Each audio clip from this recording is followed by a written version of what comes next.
Assalamualaikum warahmatullahi wabarakatuh. Kembali dalam program Bincang Santai JSIT. Di kesempatan hari ini kita akan berbincang seputar profil dari seorang pengurus JSIT pusat ya, yang sudah tak asing lagi dan memang sehari-hari beliau menguasai tentang ke-JSIT-an. Nah, sekarang saya sudah bersama dengan Sekretaris Jenderal JSIT Indonesia, Bapak Suhartono MPD. Assalamualaikum, Ustaz. Waalaikumsalam warahmatullahi wabarakatuh. Makin seger aja nih. Terima kasih Mas Eko. Mas Eko sehat? Alhamdulillah. Alhamdulillah. Ada pantun sebelumnya? Nanti saja. Awal-awal ada pantun nih, karena beliau ini luar biasa nih, ahli pantun JSIT ya kan. Jadi semua teman-teman guru dan semua yang ada di JSIT itu tuh mencirikan Pak Suhartono ini sebagai ahli pantun. Begini aja udah dapat pantun ya, Zul? Udah ada pantun belum nih? Biasanya tuh begini, oskadon pancen oye. Tapi bukan obat diare. Walau bincang ini semakin sore, tapi Mas Eko tetap oke. Mantap, terinspirasi langsung ketika.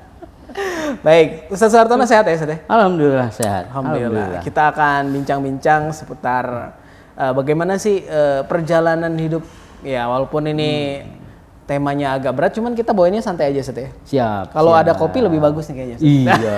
Cuman nggak ada tuh kopinya tuh. Kopinya lagi disiapin sama produser ya. Siap. Nanti kita tagih kopinya nih. Ya, Ustaz Suhartono, berkaitan dengan perjalanan dunia pendidikan Pak Suhartono nih, mungkin ada sesuatu yang menarik nih, Ustaz, yang bisa menginspirasi bukan hanya buat saya ya, tapi juga buat semua guru, semua sivitas JSIT, sehingga bisa menjadikan ini menjadi pelajaran gitu. Apa kira-kira pengalaman kehidupan dari Pak Suhartono nih yang menarik gitu ya? Ini kalau cerita bisa 5 Tapi sebelumnya saya mau nanya nih, pantun ini itu bisanya dari kapan? Pantun? Bisa mengalir gitu, bisa pantun. Mungkin karena cocok dengan kuliah saya yang jurusan Bahasa dan Sastra Indonesia. Oke, itu ya jadi mungkin kuncinya ya. Kemudian diasah dalam perjalanan memang Mas Eko. Siap. Jadi mulai kuliah nih udah mulai bisa mantun ya? Udah bisa dan tadi pantun tuh asli dari saya tuh. Iya. Gitu. Jadi karena yang lain nggak bisa. Copy paste tuh. Karena ada juga nih yang memang terkait dengan pantun ya, ada yang suka bikin pantun cuman garing, nggak sesuai. Tapi kalau Pak Suhartono ini pas banget gitu ya. Waduh. Rima belakang pantunnya itu pas gitu ya. Dan itu langsung bisa ditangkap gitu. Ini bisa dipelajari kok Mas Eko. Iya. Gitu ya. Dan tidak harus jurusan Bahasa Indonesia. Oh iya, bisa ya, semua jurusan bisa. Semua jurusan bisa. Mantap. Nanti banyak belajar ya kita sama Pak Suhartono nih ya.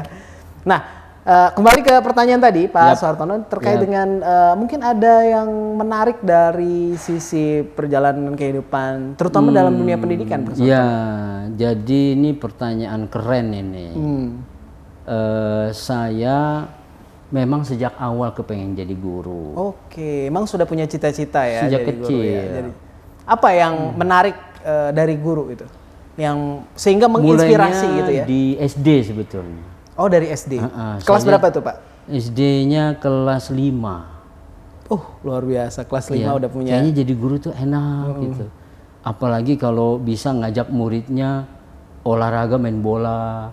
Kemudian pas olahraga main bola turun hujan, becek-becekan enak banget. Main hujan-hujanan gitu ya. Hujan-hujanan. Terus gurunya juga tidak melarang kita, hanya ngasih kerangka-kerangka aja sih gitu. Dia bilang jangan lupa kita main bolanya dari jam segini jam segini. Jangan berlarut-larut. Jangan berlarut-larut. Terus jangan lupa cuci pakaiannya sendiri. Jangan ngerepotin orang tua gitu kan. Iya.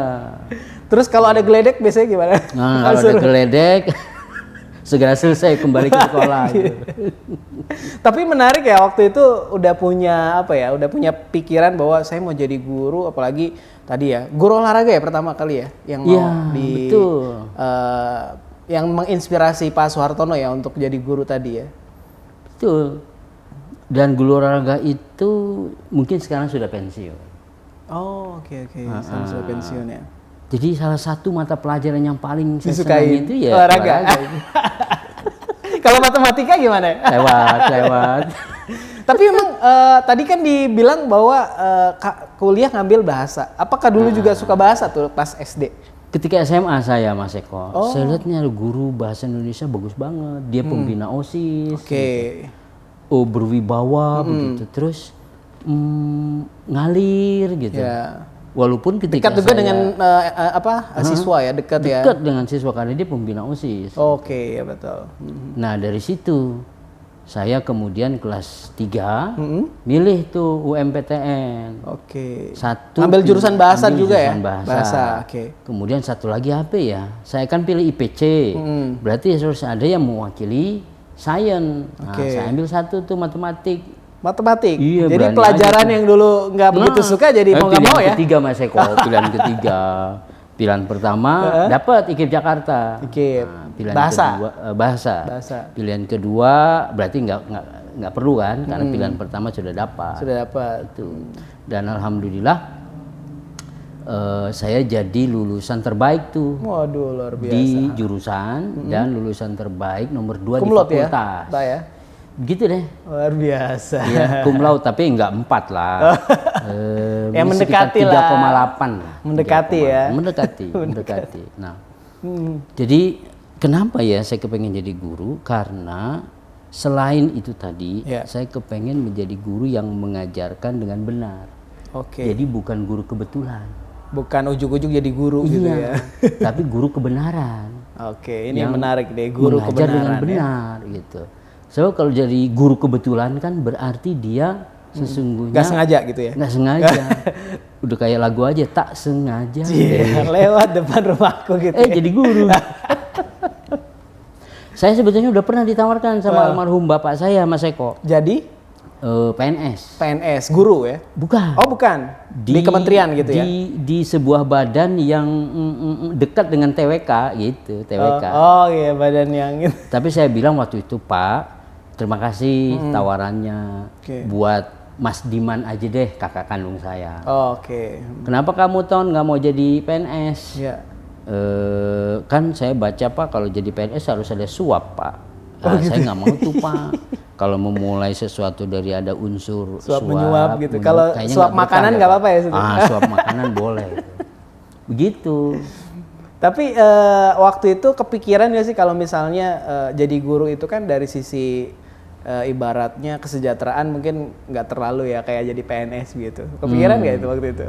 Nggak kepikiran. Nggak kepikiran. Jadi kepikirannya itu karena ingin memberikan dia memberikan ilmu ya, dan ilmu itu kalau digunakan oleh siswa-siswinya itu jadi amal jariah begitu. Ya Pak ya, jadi amal jariah, jadi keberkahan tersendiri. Jadi keberkahan. Begitu, sebab kalau dikasih harta sebanyak-banyaknya harta akan habis. Tapi kalau dikasih sebanyak-banyak ilmu, dia akan makin berjaya. Akan terus mengalir. Terus kepakai. Terus terpakai. Kalau harta kan ada titik di mana dia akan habis. Habis ketika dikonsumsi terus itu kan akan habis gitu ya. Nah, suatu saat pernah nih Pak Mas Eko di Papua saya ngisi training. Ya ada guru yang udah 30 tahun. 30 tahun. Oh. Ada guru yang 10 tahun. Mengajar guru, ya? Mengajar. Ada guru yang 5 tahun. Ada guru yang 1 tahun. Saya tanya satu hal, jawabannya beda-beda.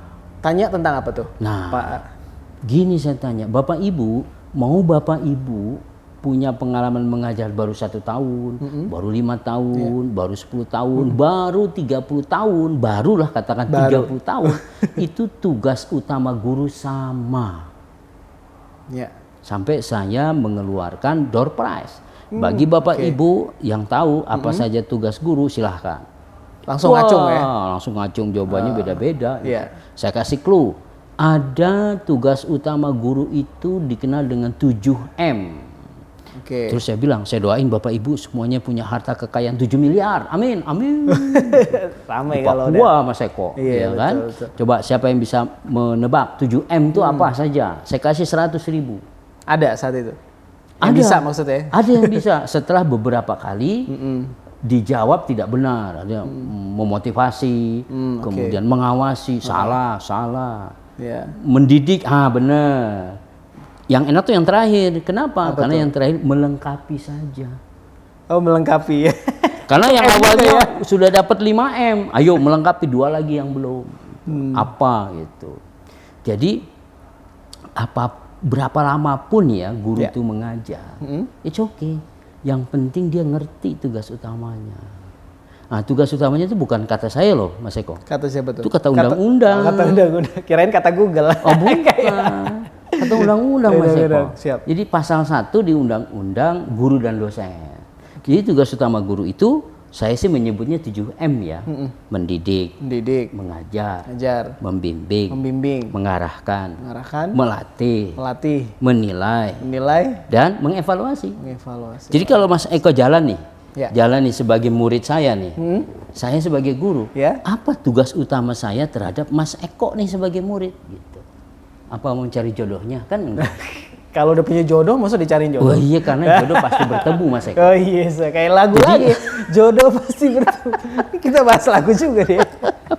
Jadi sebagai guru, dia harus tahu tugas utamanya. 7M tadi ya. Betul. Nah, lama kerja mereka, pengalaman mereka itu akan menjadi kedalaman tersendiri. Oke. Sebab jam terbang tuh. Jam terbang. Seorang guru yang udah 10 tahun mengajar, touch mengajarnya beda dengan yang fresh graduate mau ngajar. Baru ngajar. Iya kan? Iya, pasti. 20 tahun dia menjadi guru, touch mendidiknya akan beda dengan yang 5 tahun baru punya pengalaman menjadi guru gitu. Kenapa? Karena memang pengalaman itu penting. Touch-nya ini yang membedakannya. Pengalaman, jam terbang, dan interaksi mereka guru tersebut dengan muridnya begitu ya. Jadi ibarat kayak saudagar apa ya Mas Eko ya, kayak Idul Kurban gitu Mas Eko. Oh, tukang kambing gitu. Nah, tukang kambing yang udah berpengalaman, dia nggak perlu megang kambing. Ya, tinggal kontek-kontek aja ya. Untuk mengenali, ini kambing bagus gitu kan. Ini nggak usah dibeli, ini harganya sekian gitu. Kan saya pernah mau kurban, saya mau ngeliat yang bagus yang mana, tuh yang itu tuh. Nggak dipegang sama dia. Oh, dia langsung tunjuk dia ngeliat aja tuh. Oh, berarti dia udah pengalaman. Gitu. Dia udah bisa tahu ciri-ciri yang kambing yang berkualitas gitu ya. Jadi seperti master chef juga. Dia bisa membedakan tuh. Masakan ini kurang apa? Entah kurang garamnya, tesnya kurang, bumbunya, gitu kan. tesnya itu. Jadi kurang kalau asin, guru sudah berpengalaman, dia akan bisa leading dengan guru-guru yang baru. Makanya ketika seorang guru jadi jauh berpengalamannya, seyogianya dia banyak memberi dia. Banyak sharing kepada yang muda-muda. Harusnya ya. Harusnya. Jadi jangan sampai ada yang dia kan udah senior guru gitu ya, tapi dia nggak mau sharing sama yang baru-baru ini nih. Nah, ini yang kemudian jadi PR juga gitu. Betul. Ya. Siapapun gitu ya, jangan merasa dia paling lama gitu ya. Mungkin kalau keilmuan kan bisa di sharing gitu ya. Betul. Ya. Justru kalau keilmuan itu semakin sering di sharing, tidak semakin hilang, malah semakin memberikan penambahan, keberkahannya juga berasa gitu ya. Betul, kebermanfaatannya itu Mas Eko. Jadi suatu ketika di SMP ya Mas Eko ya. Saya SMP 1986. Waduh, saya baru lahir. Sampai 1989. Itu SMP? SMP. SMP kelas 1. Kelas 1. Guru matematika saya namanya Ibu Sinar Sukma. Waduh, itu dari namanya juga udah. Wah, bersinar. Orang NTB gitu. Guru matematik. Gitu. Waduh, guru matematik lagi ya. Iya, suatu saat dia lagi punya masalah. Ditambah teman-teman saya kelas 1 rame di belakang. Oh, ribut. Akhirnya Ibu Sinar Sukma itu nggak mau ngajar. Oh, ngambek. Gitu. Baper bahasa sekarang baper. Bahasa sekarang baper. Terus dia keluar dari kelas. Oke. Diam di ruang guru gitu. Kemudian karena piket kita panggil kan, Saya mau manggil. Kata Bu Sinar, lagi nggak mood ngajar di kelas kamu, udah kamu aja yang ngajar. Gitu ya. Iya, saya ngajar loh. Akhirnya menggantikan ngajar. Menggantikan beliau. Waduh, luar biasa. Matematik. Tapi sekarang kenapa ilmunya hilang ya? Itu yang saya nggak tahu. Kenapa tuh? Karena kurang ikhlas kali nggak atau gimana? Passionnya nggak di situ Mas Eko. Oke. Tapi pengalaman itu tuh teringat sampai sekarang. Tapi kalau misalnya gurunya tadi bahasa mungkin beda soal tuh, Mas Beda. Wartono, ya Beda, kan? beda. Lebih passion ya, Yes. lebih passion. Ada guru di SMA yang saya teringat ya. Jadi salah satu kehebatan guru, Ya. dia bisa menghadirkan long term memory pada siswa-siswanya. Bagus tuh kalau. Kalau saya memori tanya yang Mas paling Eko banyak. ya, pasti Mas Eko bisa jawab deh. Mana guru yang bagus menurut Mas Eko waktu Mas Eko di SD, SMP atau SMA? Mas Eko pasti punya satu atau dua. Favorit maksudnya. Favoritnya. Ya. Guru favorit pasti Iya. adalah. Guru biologi saya namanya Pak Deden Suryasa. Itu di SMA. kelas SMA. Iya. Dia masuk tuh, dia tanya, siapa di sini yang sudah tahu golongan darahnya? Wah, kita celingak-celinguk Mas Eko. Lu tahu nggak? Pada nggak tahu. Karena belum tes ya. Belum tes. Dan orang tuanya juga nggak ngasih tahu. Nggak ngasih tahu. Tapi Pak Deden ini hebat. Dia bilang gini, hari ini kalian akan tahu golongan darah kalian. Gitu. Oke, Kemana kita Pak? Kita ke laboratorium biologi. Ke laboratorium biologi Dites, di ya? SMA di Depok saya. Depok. Cek. Saya masih bisa menggambarin loh Mas Eko. Urutan-urutannya. Kenapa? Karena dia menghadirkan long term memory. Oke. Dan itu bisa dicontoh sama Pak Soehartono sekarang ya? Betul. Bisa Jadi dicontoh. ingatannya panjang ya? Panjang. Dia bilang gini, duduk sesuai dengan kelompoknya. Buka LKS-nya. Oke. Sudah? Sudah. Siapkan kaca preparat. Oke. Siapkan jarum suntik. Siapkan cairan. Siapkan mikroskop. Buka LKS halaman sekian yang menunjukkan gambar golongan darah. Oke. Oke. Semuanya tuh ya? Satu Semuanya. kelas. Tentukan siapa dulu yang mau mencoba mengecek. Teman saya, dah selesai. Kemudian tiba giliran saya kan, saya pilih salah satu jari. Jadi Oh, Mas itu Eko jangan jari semua ya? jari, ntar habis Apalagi- darahnya. Apalagi di tangan gitu. Jadi saya tusukkan tuh, set keluar darah sedikit kan, Iya. saya taruh di kaca tuh, set. Kemudian Di campur preparat ya, di cairan, preparat. set kaca preparat. Diaduk tuh, diaduk. Kemudian ditaruh di bawah mikroskop. Oke. Saya keker Mas Eko. Keker gitu. Saya keker. Set. Ada tuh Kemudian A, B.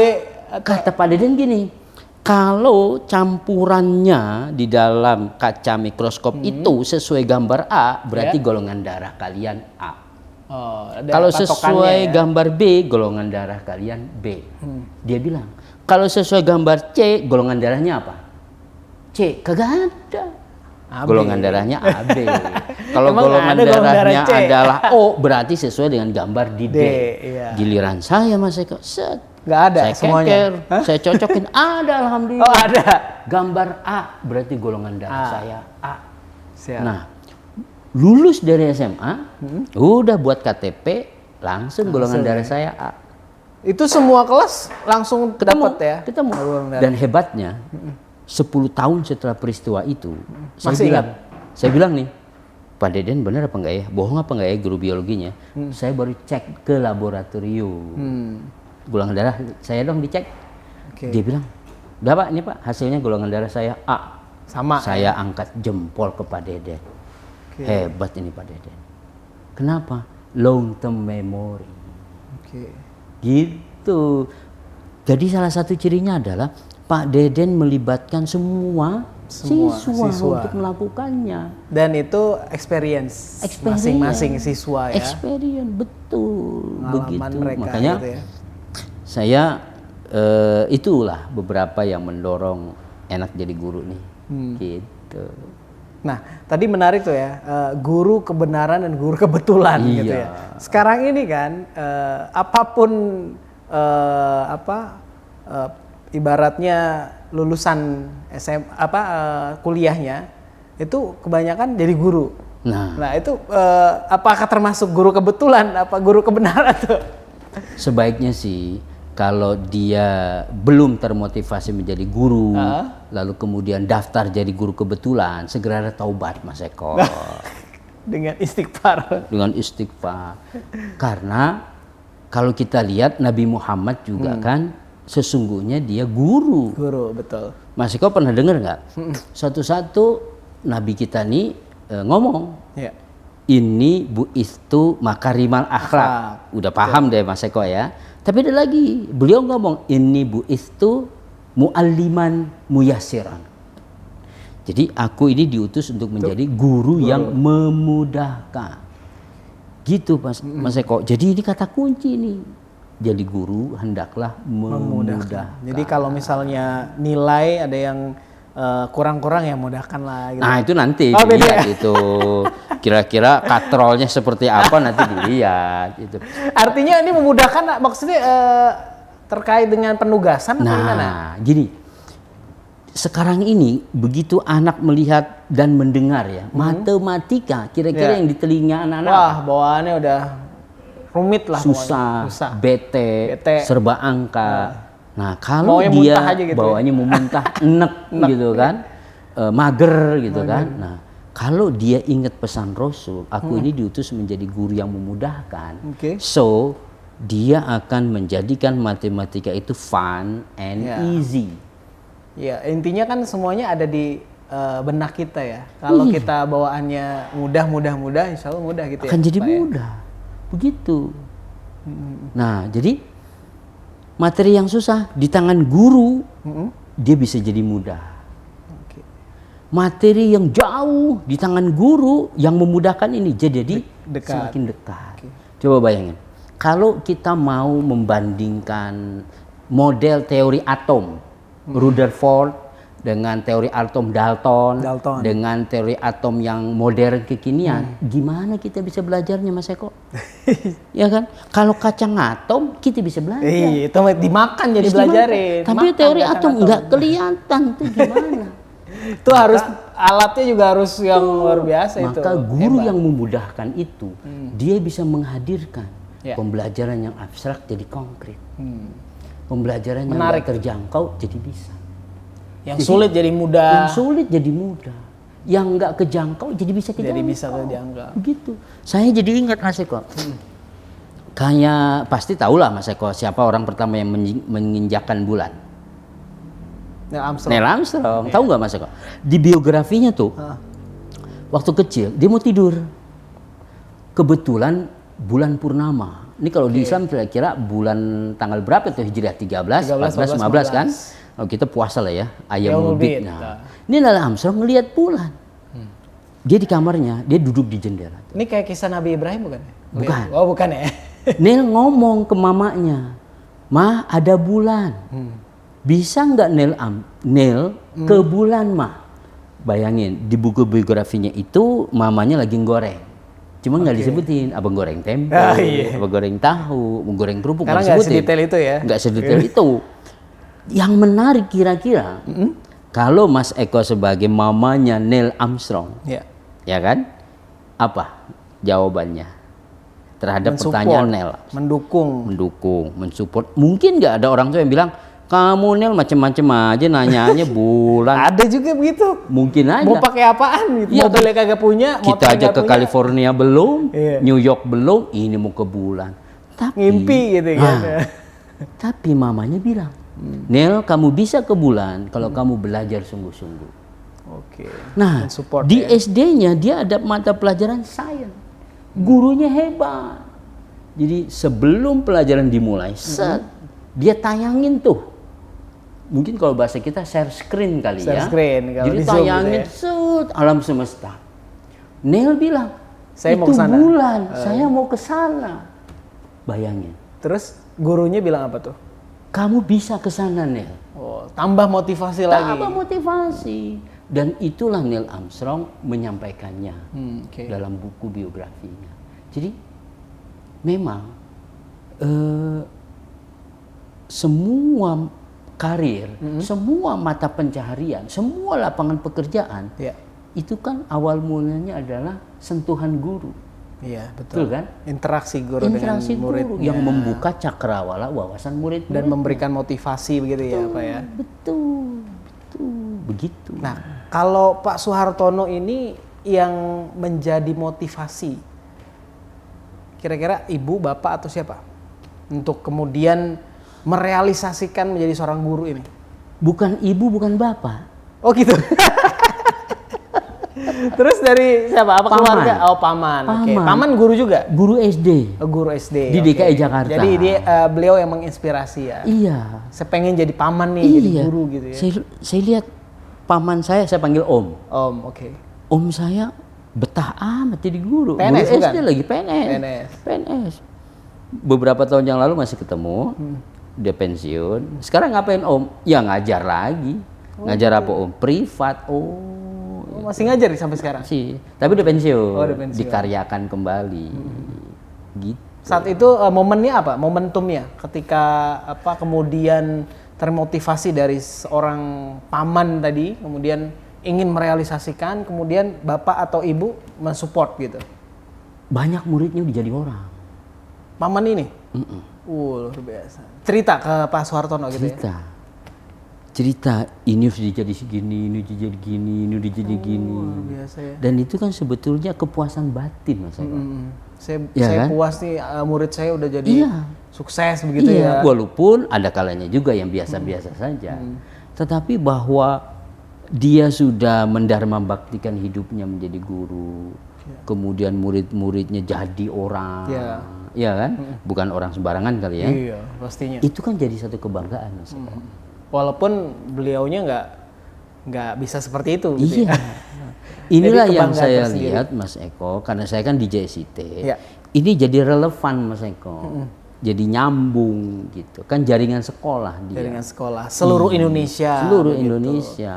Kemudian juga banyak program-program yang perlu juga menginspirasi tadi ya. Betul. Jadi saya kan join di JSIT 2003. 2003, oke.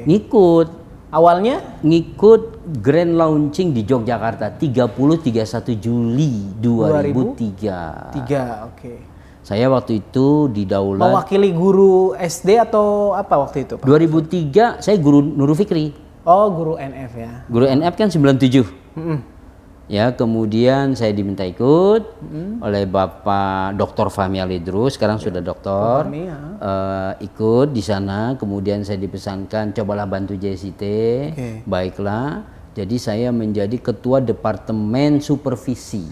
Jadi awalnya ketua 2003. departemen supervisi Ya, 2003. Oke. 2003. 2006 di masa Bapak Dr. Sukro Mohab jadi ketua departemen peningkatan mutu. Penjamin mutu atau peningkatan mutu? Peningkatan mutu dulu. Oke. 2009 jadi ketua departemen penjaminan mutu. Oh, meningkat di penjaminan mutu. Oke. Nah, kemudian 2013 jadi ketua regional 7 Indonesia Timur. Oh, Indonesia Timur. 2014 Dr. Sukro minta saya di ketua departemen pembinaan siswa. Oke. 2014. Nah, kemudian Langsung ke sampai Sekjen. 2017. Nah, 2017 Munas keempat kemarin saya diamanahin jadi sekjen gitu. Nah, tahun ini Desember 2021 kan Munas 5. Ya. Begitu. Nah, kita akan meletakkan jabatan karena jabatan itu kan amanah. Betul, gitu. Tapi Siap-siap Mas terkait Eko, dengan- siap-siap Benar, Mas Eko. harus siap jadi prajurit ya, dimanapun kan. Bener. Dan siap juga jadi pimpinan juga. Benar. gitu. Jadi saya ingat loh Mas Eko. Kalaupun amal solehnya sama, itu semua tergantung niatnya loh Mas. Iya betul. Memang semuanya tergantung dalam Iya, hati kita ya. tergantung niatnya. Amalannya sama, niatnya beda, hasilnya beda. Gitu. Dan itu semua harus tulus, harus ikhlas, itu yang harus kemudian Betul. dikedepankan ya Pak ya. Tuh, saya analogikan gini loh Mas Eko. Misalnya ada 3 tukang nih. Ini kan di bawah kita ini ada tukang AC nih. Oh Ya iya. kan ada tukang AC nih. Taruhlah ada tukang AC 3 nih. Tukang pertama bilang, wah Ini saya rusaknya mana? di order nih untuk memperbaiki ini. Oke. Ya kan? Kalau bersihin 1 unit AC 80.000. Iya. Udah, berarti saya bersihin berapa ya? 4. Berarti Kali saya akan 4. dapat 320. Selesai. Tukang kedua, dia berpikir lain. Oke, saya akan dapat uang sebanyak itu, tapi saya berharap AC-nya bagus, Ya, kualitas. mampu mendinginkan ruangan kembali, Ya. benar nggak? Iya, harus itu. Sehingga puas Puas. penghuni ruangan ini Dan bisa ngundang lagi. dan bisa ngundang lagi. Iya, jangka panjang. Itu tukang pertama, tukang kedua, amalannya sama, ngerjain AC. Iya kan? Ya. Niatnya beda. Yang ketiga, lebih lagi. Hmm. Gitu. Saya kepengen pemilik rumah ini makin bekerja dengan lebih giat karena AC-nya sudah dingin. Dingin. Sehingga bisa menjadikan ini nih ruangan seperti baiti jannati, Waduh, rumahku surgaku. Coba bandingin. Lebih Mas mulia Eko. lagi. Lebih mulia lagi. Jadi kalau amalannya Aktivitasnya sama, aktivitasnya sama, tapi niatnya nilainya, beda-beda. Ya, itu dia. niat. Innamal a'malu binniat, begitu Mas Eko. pentingnya niat di situ. Jadi kalau ada guru nih, dia guru kebetulan, ya sudah dia mikir aja, ya kan? Nggak Mikir nyaman sebulan ini ya. dapat sekian, udah selesai. Iya. Dan Tapi kalau guru yang kebenaran, dia akan berpikir ilmu yang dia berikan benar, kemudian dia kerjanya benar, oke, kemudian dia berharap anak muridnya jadi orang. betul, sukses. Beda nggak ya. tuh, Mas Eko? Berkualitas itu. Iya. Justru Mas Eko, visi JSIT itu cocok. Tapi saya bilang waktu itu, Pak, terima kasih tawarannya.